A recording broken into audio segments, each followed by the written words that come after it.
This is Chris. Hope you're doing well, and welcome to Popcorn Finance, the show where we discuss finance and about the time it takes to make a bag of popcorn. Appreciate y'all coming back and joining for another episode. And today we're going to talk about engagement rings. And because I really don't feel qualified to give my opinion on this topic, I asked someone who I think knows much more about this side of things than I do, Stefanie O'Connell, to join me on the show. So, Stefanie, how are you doing? I'm well. How you doing? I'm doing good. I appreciate you joining me here on this, I was going to say Saturday afternoon. I have no idea what day of the week it is anymore. I'm just... It's a long weekend. It's a Saturday. It's okay. Well, thank you. I appreciate it. Always a good time to talk about engagement rings, right? Right, exactly. So I figured whatever day it happens to be today, it's a good day. So for those of you who aren't familiar with Stefanie, she's been on Forbes, Dr. Oz, ABC, Glamour, and you're all about empowering people financially and really educating everyone on, how to tackle your finances and how to, I guess, deal with the things that we're all dealing with when it comes to money. So I thought you'd be the perfect person to talk about this topic with me. And you've had a personal experience with the engagement ring in particular. And so would you mind giving your background on what happened with you and engagement ring specifically? Yeah. So last August, my fiance proposed to me and he gave me a ring, as one does. And I was like, okay, I'll marry you. But how would you feel if we returned the engagement ring and used that money along with some of my savings to pay for our wedding and our honeymoon and like our other life goals instead? And obviously, that is not most people's reaction to getting an engagement ring. And a lot of people have feelings. They're like, you gave back your engagement ring. But to be clear, I totally accepted the marriage proposal. It was just that, I don't really wear jewelry. I don't really value shiny things so much. And that's not me judging somebody who does. I think that if you do value that symbol, that's going to be something you wear for the rest of your life. Go ahead and get it. But I didn't like the idea of spending money on something just because that's quote unquote what you do when you get engaged. And I just thought, man, there are so many other things we could do with that amount of money, especially when you consider the quote unquote rules of engagement rings being that you spend like 2 to 3 months of your salary on it. Like, that's insane money, right? How much could you do with that money? So like, that's kind of what was going through my head after I was like, oh wait, I'm getting married. And then like the second thought was, oh my gosh, that is like such a waste of money, in my opinion. No, I completely understand it because that is a lot of money. Yeah, I want to be really clear. Like, it's not, it was the right decision for me. And that's kind of what I think my big takeaway on this whole subject of like how much you should spend on an engagement ring, whether you should have an engagement ring, et cetera, is really about is like, when can you afford it? And two, is it in alignment with your value system? And if it's not, like, it's okay. Ever since I shared my story, it's no big deal that I don't have a ring. And it's not like we're having a cheap wedding either, to be honest. Like, I'm still paying for our wedding, and it's not like we're like not doing anything. Like, we are celebrating, but we're celebrating in alignment with our values rather than like what culture tells us to do. It's so funny that there are all these stigma or this social pressure on the ways that we should spend our money in so many different areas. And I think there's a lot of that pressure when it comes to a wedding, specifically on how much money you should be spending on all elements of it, but even the engagement ring, like you said. And I think it's so strange that we have this pressure from the outside of people telling us how we should spend our money. Exactly. You're right. Weddings are like the epitome of that too. It's like, it's society pressure. It's family pressure. It's like your partner's expectations pressure. And I think what really you have to sit down and have a conversation with your partner about like what your values really are and how are you guys going to be spending money in alignment with those values now that you're joining your lives together, because that does have financial implications. And this is like the perfect opportunity, I think, to get on the same page as your partner. If you're entering a marriage with somebody, you kind of need to have those conversations anyway.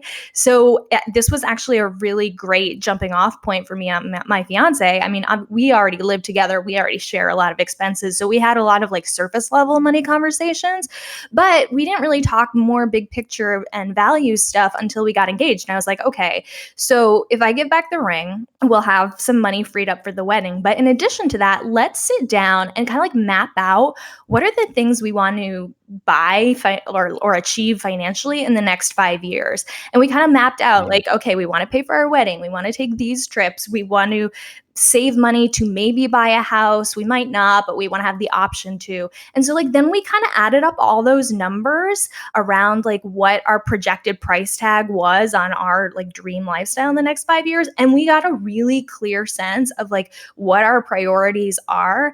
And then within the context of that picture, some of the stuff that didn't matter so much became so clear. And so we could really reprioritize our financial resources toward those things that actually matter to us. I think that that's huge that you've had those conversations. And initially when I heard your story about the engagement ring, my mind went to, oh, was that awkward when you told him that maybe you shouldn't give me this ring? But it sounds like you've already have the I think like the groundwork laid or the foundation of having these money talks. So that I don't know personally, you can tell me, but it sounds like that helped the conversation be less awkward and be more, well, we've already been talking about money and this is just another one of those conversations.